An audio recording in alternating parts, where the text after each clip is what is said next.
जय हिंद दोस्तों, स्वागत है आपका हमारे चैनल इंडियन डिफेंस एनालिसिस में, जहां आपके लिए लेकर के आते हैं इंडियन डिफेंस से जुड़ी प्रमुख अपडेट्स को। और आपने जिस प्रकार का समर्थन हमारे चैनल को दिखाया है और हम आशा करते हैं इस प्रकार का समर्थन आपके द्वारा हमें भविष्य में भी मिलता रहेगा। खैर, आज के अपने इस वीडियो में हम बात करने वाले हैं देसी आयरन बीम के बारे में। आयरन बीम ये एक ऐसा वर्ड है जिसके बारे में आपने सुना जरूर होगा, क्योंकि हाल ही में कुछ ऐसी खबरें सामने आई थी जहां पर बताया गया था कि इजराइल ने आयरन बीम का सफल परीक्षण कर रखा है। तो आज के इस वीडियो में हम बात करेंगे डीआरडीओ के देसी आयरन बीम के बारे में। हालांकि इसके बारे में हमने आपको एक हिंट दिया था जब हमने प्रोजेक्ट दुर्गा पर वीडियो बनाई थी, लेकिन आपको पता होना चाहिए कि defence research and development organisation इस समय मल्टीपल जो डायरेक्टेड एनर्जी वेपन सिस्टम्स हैं उन पे काम कर रही है। हालांकि आज की इस वीडियो में हम इस पे डिटेल पे बात करने वाले हैं। ये ऐसे प्रोजेक्ट होते हैं जिसके बारे में पब्लिक डोमेन में जो जानकारियां हैं वो काफ़ी कम उपलब्ध होती है, क्योंकि ये काफ़ी कॉन्फिडेंशियल होते हैं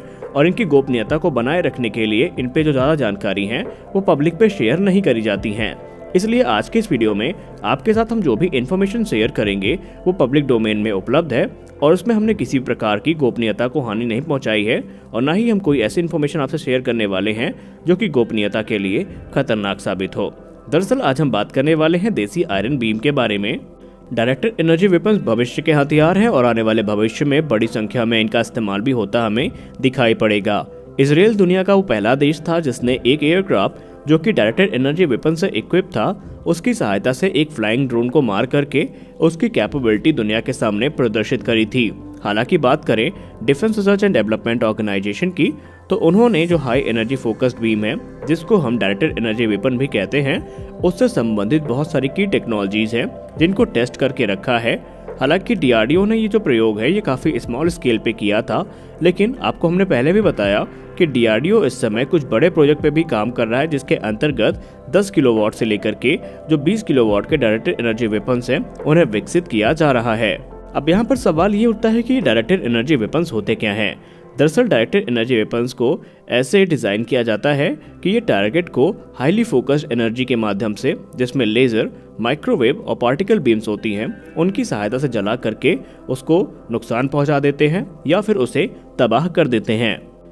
US think tank Lexington institute की बात करें तो उनके हिसाब से डायरेक्टेड एनर्जी वेपन्स जो होते हैं ये कन्वेंशनल म्यूनिशन की तुलना में काफ़ी ज़्यादा एडवांस स्टेजेस के साथ में आते हैं, क्योंकि ये काफ़ी लीथल फोर्स को स्पीड ऑफ लाइट से ट्रांसमिट करते हैं, जो कि तकरीबन 3 लाख किलोमीटर प्रति सेकंड की होती है। और ये जो बीम होती है इन पे जो ग्रेविटी है या फिर एटमॉस्फेरिक ड्रैग है, इससे ये प्रभावित भी नहीं होती हैं और कांस्टेंट बनी रहती हैं। ये एक्सट्रीमली प्रिसाइज होती हैं और सबसे खास चीज़ यहाँ पर ये है कि टारगेट्स पे जो इनका प्रभाव है वो एनर्जी के इंटेंसिटी के हिसाब से अलग अलग प्रकार से देखा जा सकता है। यानी अगर हाई इंटेंसिटी होगी तो प्रभाव भी काफ़ी ज़्यादा घातक होगा, या हम ये कह सकते हैं कि टारगेट है वो अलग अलग जो इंटेंसिटी की एनर्जी है उन पे उनका प्रभाव भी अलग अलग होता है। और उनका ये मानना है कि जो डायरेक्टेड एनर्जी वेपन्स हैं और रेडियो फ्रिक्वेंसी जैमर्स हैं, आने वाले भविष्य में ये जो हथियार हैं ये unmanned air vehicle, cruise missiles और बैलिस्टिक मिसाइल के अगेंस्ट में एक बहुत ही बढ़िया डिफेंस सिस्टम के तौर पर काम करेंगे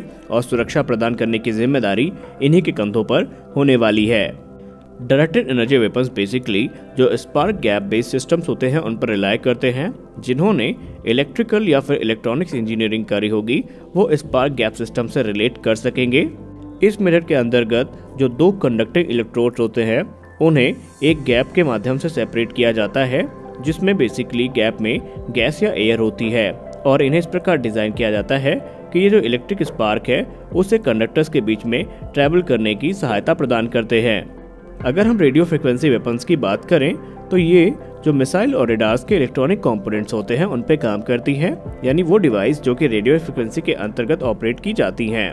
डायरेक्टेड एनर्जी लेजर सिस्टम्स की बात करें तो लेटेस्ट रिपोर्ट के हिसाब से डीआरडीओ इस समय एक 10 किलोवाट का जो डायरेक्टेड एनर्जी सिस्टम है उसको विकसित कर रहा है, जो कि स्मॉल टारगेट जैसे कि अनमैन्ड एयर व्हीकल्स है इनके अगेंस्ट जो प्रोटेक्शन है वो प्रदान करेंगे। इस समय जो टेक्नोलॉजीज हैं जैसे कि प्रिसीजन ट्रैकिंग और कैसे लेजर बीम्स को यूज़ करना है अनमैन्ड एयर व्हीकल को न्यूट्रलाइज करने के लिए, इस पे जो कार्य है वो शुरू किया जा चुका है। जनवरी 2018 से मार्च 2019 के बीच में डीआरडीओ ने साइलेंटली कई टेस्ट आयोजित किए जो कि मिनी ड्रोन के डिटेक्शन और ट्रैकिंग से संबंधित थे और इन टेस्ट को बैटलफील्ड सर्वेलेंस रेडार की सहायता से किया गया, जिसका संबंध 10 किलोवाट के डायरेक्टेड एनर्जी लेजर सिस्टम से था। वहीं अगर हम बात करें जो रेडार की टेस्टिंग है जो कि 10 किलोवाट के डायरेक्टेड एनर्जी सिस्टम के लिए ज़रूरी है, उसे आयोजित किया गया था एक 10 किलोवाट के directed energy system radar interface simulator और air defence fire control radar, जिसका नाम अतुल्य है, उसकी सहायता से, जो कि BEL बेंगलुरु में किया गया था।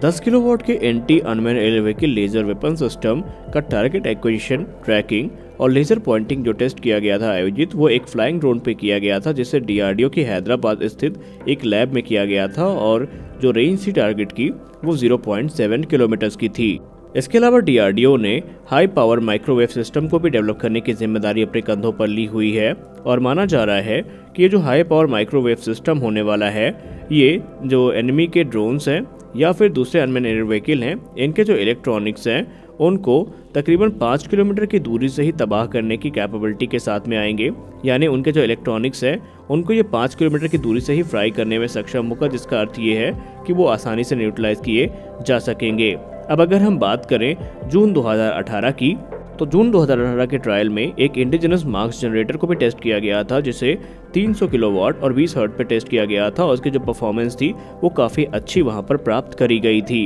ये जो जनरेटर है इनका इस्तेमाल किया जाएगा हाई पावर के जो माइक्रोवेव्स हैं उनको जनरेट करने के लिए।